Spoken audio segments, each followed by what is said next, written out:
Good people at Next Gay Thing hooked me up with another gay package.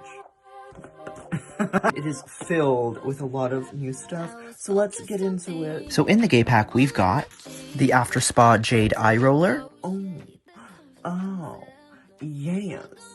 You know, I've always wanted one of these things. The Cougar Luxurious Caviar Sheet Mask. You know that scene in Mrs. Doubtfire where she smashes her face into the cake? Hello! Yeah, this is not that moment. The Mine Rosewater Illuminating Facial Tan Mist.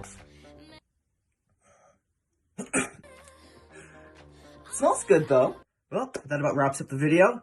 The underwear? Yeah, I already posted photos of me wearing it. Why would I put in the video if you already know what the product looks like? Cool? Okay, awesome. Well, thank you guys for watching. Until next time, see you around.